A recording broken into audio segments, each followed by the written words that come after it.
ஆதிசேஷனுடைய அவதாரமாக நம்பப்படுறதுனால இவரை சேவிச்சா இவரை நம்ம கும்பிடும் பொழுது ராகுனால ஏற்படக்கூடிய ஒரு முழம் 50 ரூபாயா?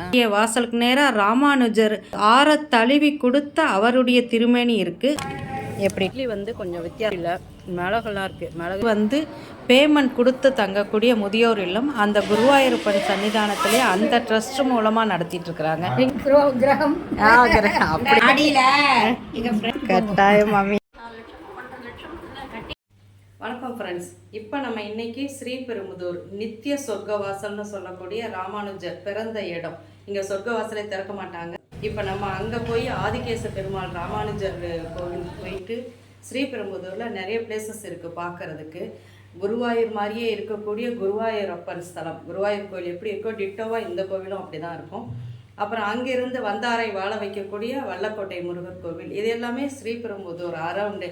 அப்புறம் ராஜஸ்தான் மாதிரியே இருக்கக்கூடிய அந்த வில்லேஜ் ஸ்டைலு, அது ஈவினிங் டைம் தான். அப்புறம் ராஜீவ்காந்தி நினைவிடம், அப்படி ஸ்ரீபெரும்புதூர் ஒரு நல்ல ஒரு சுற்றுலா இடம் தான். நம்ம முதல்ல இப்போ போகக்கூடியது ஆதிகேச பெருமாள் கோவில். ராமானுஜர் பிறந்த இடமும் அந்த கோவிலுக்குள்ளேயே தான் இருக்குது. நம்ம இங்கே இருந்து ராமானுஜர் கோவில் 32 கிலோமீட்டர், 1 ஹவர் ட்ராவல் டைம் ஆகும். வாங்க. இப்போ காலையில் 6:30 மணி நாங்கள் கிளம்பிட்டோம். நைட்டெல்லாம் சாரல் மழை பெஞ்சதுனால ரோடெல்லாம் மழை நீர் தேங்கி இருந்துச்சு. ஸ்ரீபெரும்புதூர் பூந்தமல்லி வழியாக போனால் காலையில் நேரம் கொஞ்சம் டிராஃபிக்காக இருக்கும். அந்த பக்கம் நிறைய ஃபேக்ட்ரிஸ் இருக்கனால ஃபேக்ட்ரி பஸ் எல்லாம் போகும். அப்படிங்கிறதுனால நம்ம இப்போ குன்றத்தூர் வழியில் போய்கிட்டு இருக்கிறோம். இப்போ நம்ம குன்றத்தூர் கடந்து போயிட்டுருக்குறோம். நேராக போனால் குன்றத்தூரில் மிக புகழ்பெற்ற முருகர் கோவில் இருக்குது. நம்ம ரைட்டில் திரும்பி போயிட்டுருக்குறோம். லெஃப்டில் போனால் வண்டலூர் போகக்கூடிய ரோடு. நம்ம நேராக செம்பரம்பாக்கம் ஏறி இருக்கக்கூடிய இந்த ரோடை பிடிச்சி போய்கிட்டுருக்குறோம். நம்ம போயிட்டுருக்கிற இந்த ராமானுஜர் கோவில் ரொம்ப ரொம்ப புகழ்பெற்ற வரலாற்று முக்கியத்துவம் வாய்ந்த திருத்தலம் இது. இந்த ஸ்ரீபெரும்புதூர் முதல்ல பூதபுரி அப்படின்னு தான் அழைச்சிருக்கிறாங்க. ஒரு தடவை சிவபெருமான் கைலாயத்தில் நடனம் ஆடிட்டு இருந்திருக்கிறாரு. அப்போது அவருடைய வஸ்திரம் நழுவி கீழே விழுந்திருக்கு. அதை பார்த்து சிவகணங்கள் சிரிச்சிருக்கிறாங்க. அதனால் கோபமுற்ற சிவபெருமான் பூதகணங்களை பூலோகத்துக்கு போகுமாறு சபிச்சிட்டாரு. ரொம்ப வருத்தப்பட்ட சிவகணங்கள் சிவனோட அருளை மீண்டும் பெறது எப்படிங்கன்னு பெருமாளை நோக்கி தவம் இருந்து கேட்டிருக்கிறாங்க. திருமால் ஆதிகேசவ பெருமாளாக சிவகணங்கள் முன் தோன்றியிருக்கிறாரு. அப்புறம் ஆதிசேஷனை அழைச்சி இந்த இடத்துல குளம் ஒன்றை எழுப்பியிருக்கிறாரு. சிவகணங்களை அந்த குளத்தில் மூழ்கி எழச் செய்து சாப விமோச்சனம் பெற செஞ்சிருக்கிறாரு. பூதகணங்களுக்கு சாப விமோச்சனம் கிடைச்ச இடம் அப்படிங்கிறதுனால இந்த ஸ்ரீபெரும்புதூர் பூதபுரி அப்படின்னு பெயர் பெற்றது. அப்புறம் அதுவே மருவி புதூர்னு ஆயிருக்கு. அதுக்கு பிறகு ஆச்சாரியார் ஸ்ரீ ராமானுஜர் அவதரித்ததுனால ஸ்ரீ பெரும்புதூராக மாறியிருக்கு. இப்போ நம்ம ஸ்ரீபெரும்புதூர் என்ட்ராகக்கூடிய ஆர்ச்சுக்கு வந்துட்டோம். அந்த ஆர்ச்சிலே ராமானுஜர் பர்த் பிளேஸ் அப்படின்னு எழுதியிருக்கிறாங்க. நம்ம இப்போ அந்த ஆர்ச்சை கடந்து உள்ளே போய்கிட்டு இருக்கிறோம். நம்ம ஸ்ரீபெரும்புதூருக்குள்ளே என்ட்ராயிட்டோம். அந்த ஆர்ச்சுக்குள்ளே இப்போ ஊருக்குள்ளே போய்கிட்டு இருக்கிறோம். ஸ்ரீபெரும்புதூர் கோவில் ராமானுஜர் தேரடி தெருன்னு ஏரோ மார்க் கொடுத்துருக்கு.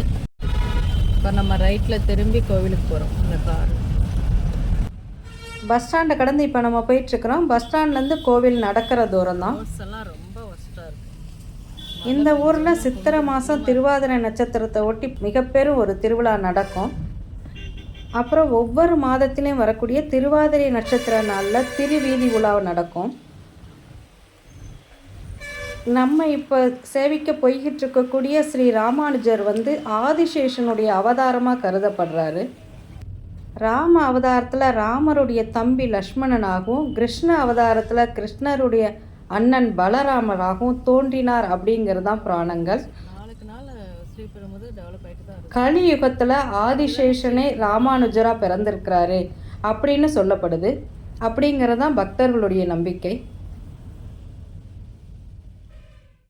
இவர் ஆதிசேஷனுடைய அவதாரமாக நம்பப்படுறதுனால இவரை சேவிச்சா இவரை நம்ம கும்பிடும் பொழுது ராகுனால் ஏற்படக்கூடிய மாங்கல்ய தோஷம், புத்திர பாக்கியமின்மை, அப்புறம் கேதுவினால் ஏற்படக்கூடிய தோஷங்கள்லாம் நிவர்த்தியாகும் அப்படிங்கிறது நம்பிக்கை.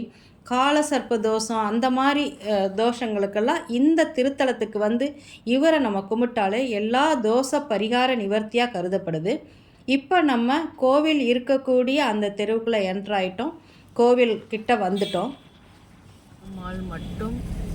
மற்றும் ஸ்ரீ மிக அருமையான பழமையான ராமானுஜர் ஆதிகேசவ பெருமாள் கோவிலுக்கு வந்துட்டோம். ஸ்ரீபெரும்புதூர் ஊருக்கு நடுவில் தான் இந்த ஆலயம் இருக்குது.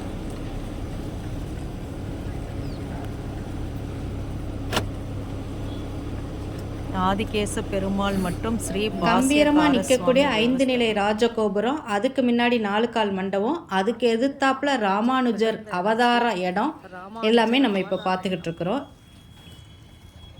இப்போ நம்ம ராமானுஜர் கோவிலுக்கும் ஆதிகேசவ பெருமாள் கோவில் ஸ்ரீபெரும்புதூருக்கு வந்துருக்கிறோம். இப்போ ராமானுஜர் அவதரித்த ராமானுஜர் பிறந்த அந்த இடத்த நோக்கி போயிட்டுருக்குறோம். இப்போ கதவை திறந்து குருக்கள் உள்ளே போனது தான் மிந்தி ராமானுஜர் பிறந்த அவர் வீடு. இந்த அவதார இடத்துல அவருடைய சீடர்கள் 74 பேருடைய திருவுருவங்கள் பொறிக்கப்பட்டிருக்கு. அப்புறம் ராமானுஜருடைய உருவமும் ஆதிகேச பெருமாளுடைய உருவமும் பொறிக்கப்பட்டிருக்கு.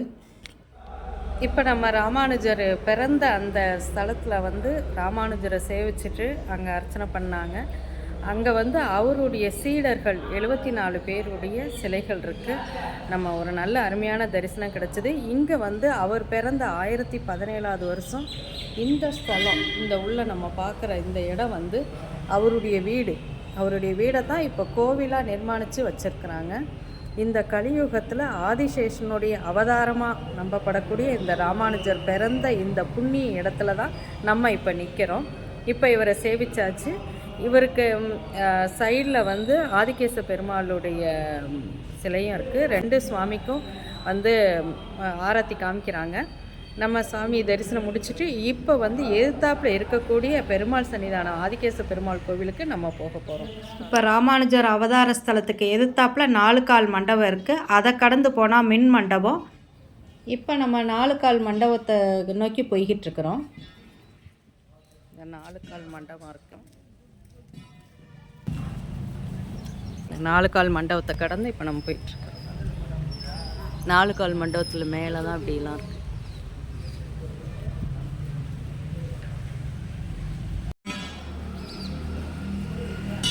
துளசி எவ்வளோ? துளசி 50 ரூபா. எவ்வளோ ஒரு மாலையா? ஒரு முழம். ஒரு முழம் 50 ரூபாயா? எத்தனை?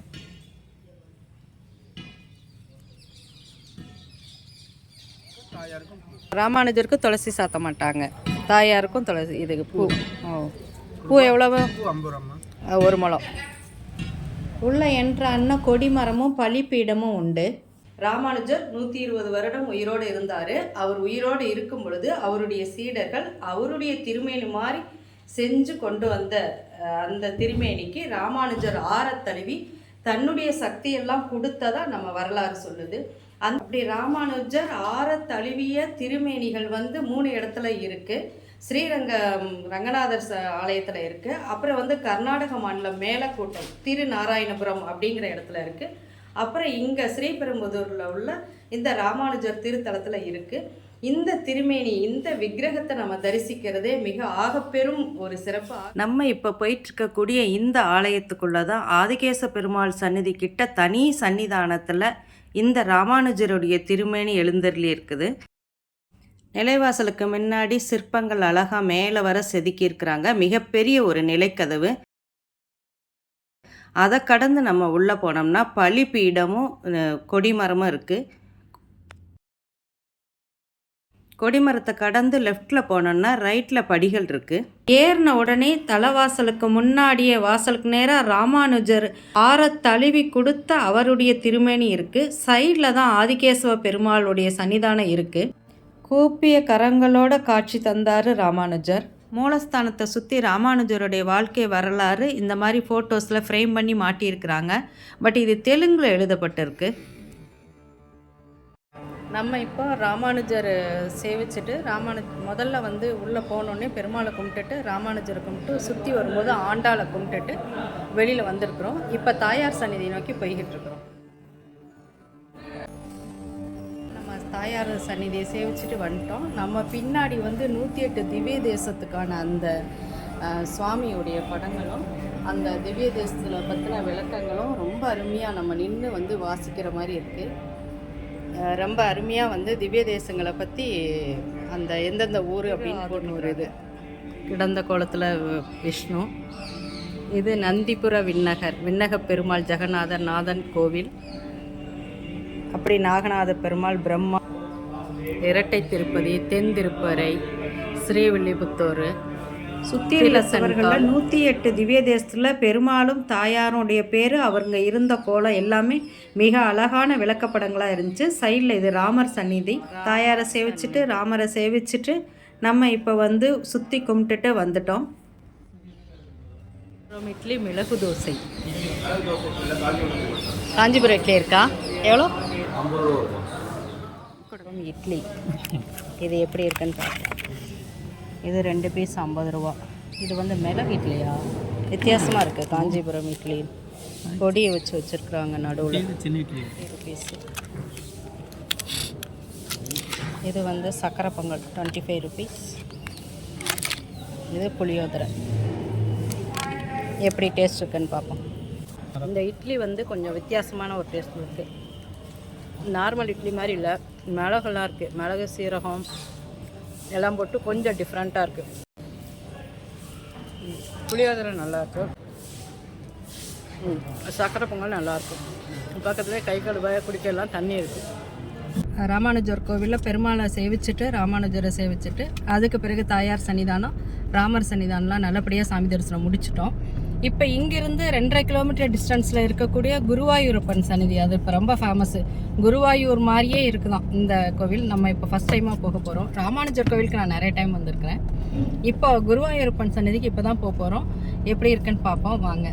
நம்ம இங்கேருந்து ஒரு 7 நிமிஷம் ட்ராவல் கோவிலுக்கு தான் போனோம். ஆனால் நான் முற்றிலும் எதிர்பாராத ஒரு அன்பு வளையத்துக்குள்ளே நம்ம அன்னைக்கு வந்து நிறைய பெரியவங்களை சந்தித்தோம். இது வந்து பேமெண்ட் கொடுத்து தங்கக்கூடிய முதியோர் இல்லம். அந்த குருவாயூரப்பன் சன்னிதானத்திலே அந்த ட்ரஸ்ட் மூலமாக நடத்திட்டுருக்குறாங்க. இங்கே வந்து டிஃபன் இப்படி வச்சுருவாங்க போலுக்கு. இங்கே பிரிட்டானியா இண்டஸ்ட்ரீஸ் வேலை பார்த்துட்டேன். வேலை பார்த்து சரி.